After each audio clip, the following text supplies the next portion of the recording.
In 1864, the Sisters of Mercy answered the call to serve in Omaha, Nebraska. Those original Omaha sisters and today's sisters all draw inspiration from the life of Jesus and from their founder, Catherine McAuley. These Roman Catholic women of faith commit their lives to God and their resources to serve, advocate, and pray for those in need around the world.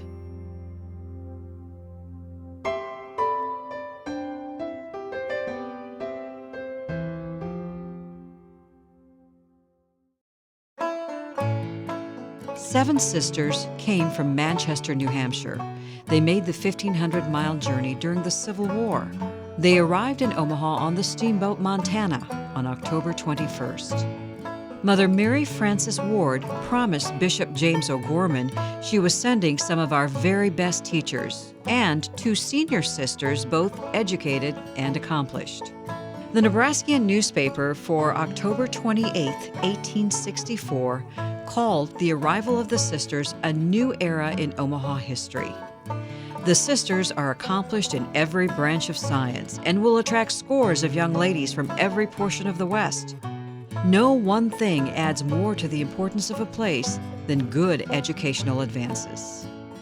St. Mary's, their new convent, was on the outskirts of town, at the end of a dirt road that would become known as St. Mary's Avenue. To the sisters, Omaha was a strange, wild-looking place. The need for education was dire. Less than a month after they arrived, Omaha's first Sisters of Mercy had established two schools, Holy Angels, a free school on 8th and Howard, and Mount St. Mary's, the private school located at the convent. From Mount St. Mary's grew other Catholic schools, St. Catherine's, St. Birchman's, St. John's, and St. Mary's. By 1955, the early schools had closed, and St. John's and St. Mary's merged to create Mercy High School at 48th and Woolworth. As a young woman of Mercy, I have learned that faith, knowledge, and service is what we do best, because you have to believe in and have faith that you're going to get somewhere. And you have to have knowledge because education is everything. That's how you succeed in life. And service is what we do best because when we help someone, they help us, and it's a full circle of life.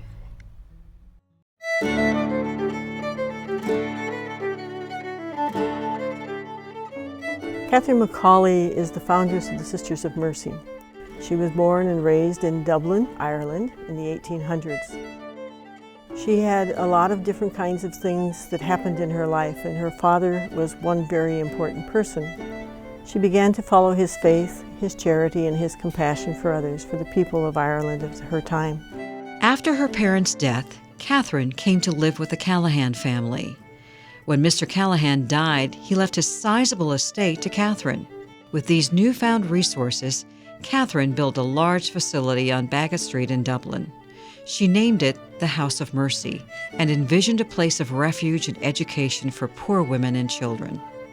Catherine attracted many other like-minded women, and soon the works emanating from the House of Mercy greatly increased. After this went on for a few years, Catherine began to realize that this work was not going to continue unless she could begin to establish a religious community.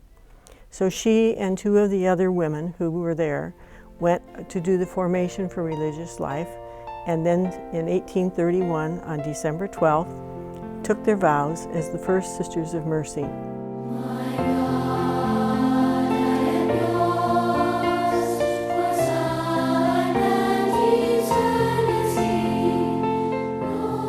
The mission of the Sisters of Mercy is to care for those in need. The sisters take the traditional vows of poverty, obedience, and chastity. But what makes the Sisters of Mercy distinctive is their additional vow of service. She told us to be balanced and sensible, to be playful and happy, to be joyful and have an attitude of joy when we are serving other people. A Sister of Mercy learns to be self-reliant while recognizing her dependence on her faith and on the grace of God.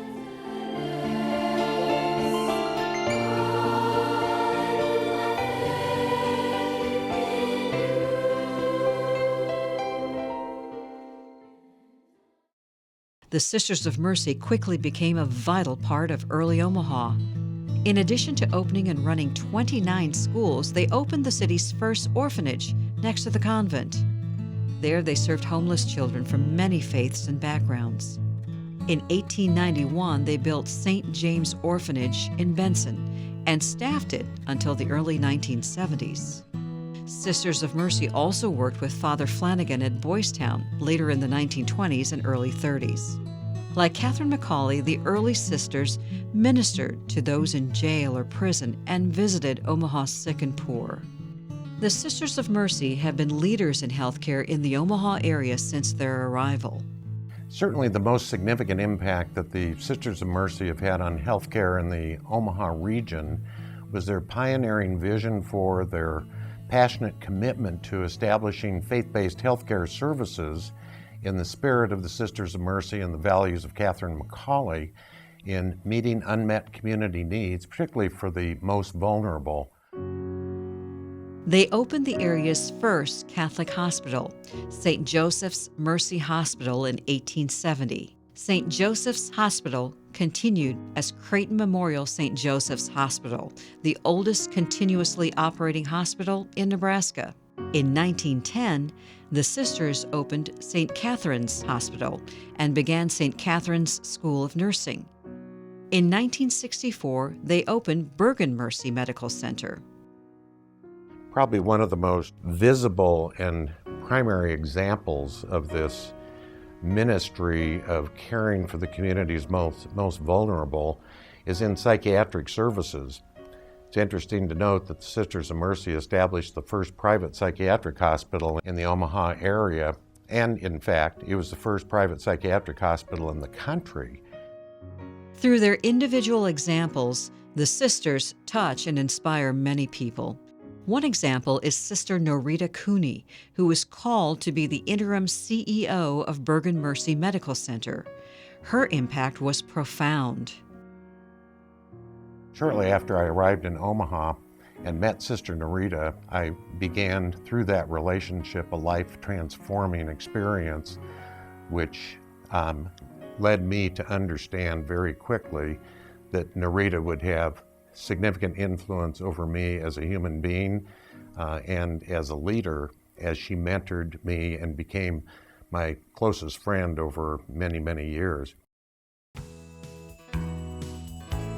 The Sisters of Mercy, along with other religious congregations, were pioneers in the formation of modern Catholic healthcare systems, including Catholic Health Initiatives that operates Allegiant Creighton Health today. In fact, that same spirit that brought the sisters into healthcare in Omaha 150 years ago is still very much alive today in the services that are provided by Allegiant Creighton Health and Catholic Health Initiatives really now across the state. The College of St. Mary grew out of efforts to assure that the sisters who were teaching in the schools were trained in the latest educational theories and methods. In 1923, the college was open to laywomen. It continues to operate as a fully accredited all-women's university dedicated to fostering the potential and leadership abilities of young women.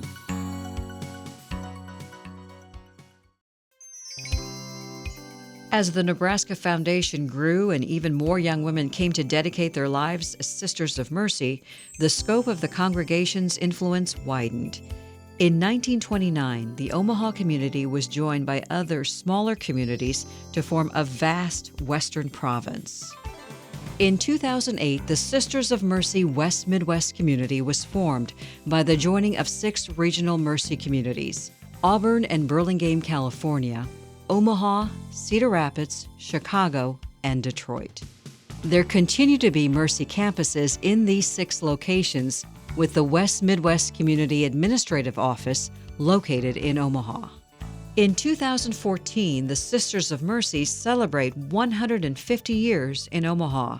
As part of the Sisters of Mercy West Midwest community, they continue the work of Catherine McCauley in finding and fulfilling the greatest unmet needs around them. Mercy Sisters collaborate with lay people who are interested in Catherine McCauley's charism, her special gift or calling, and embrace the virtues of mercy in their lives. There are sisters associates, and companions of the Sisters of Mercy West Midwest community who live and serve in 32 communities in the U.S. and 4 other countries.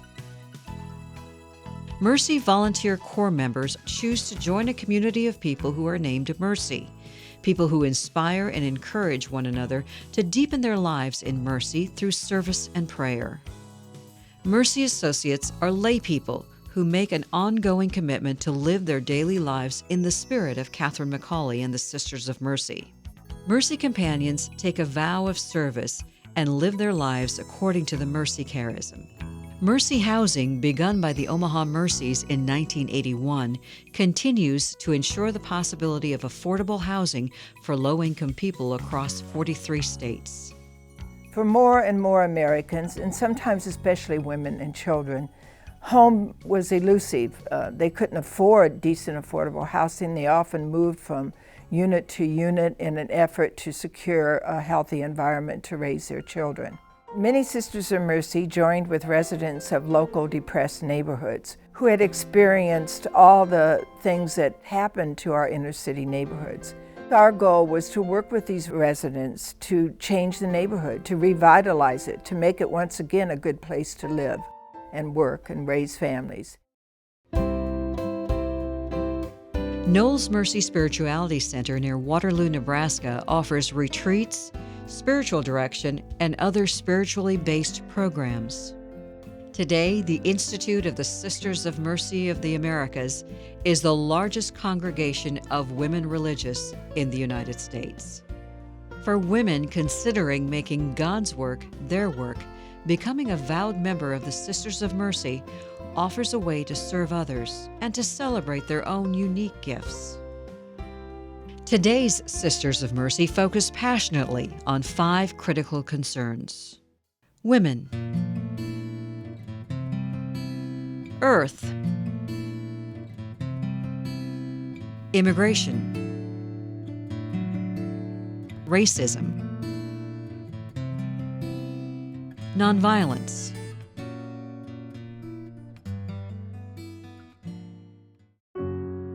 All the work that we do and the causes we champion grow out of a spiritual sense of God's presence in our world and in the people we encounter each day. Our prayer grows out of the work that we do and the people we do it with and for.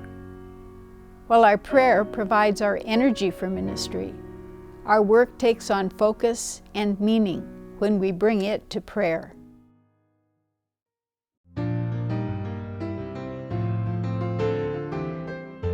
The Sisters of Mercy invite you to celebrate their 150th anniversary and join with them to serve, advocate, pray for, and protect those in need.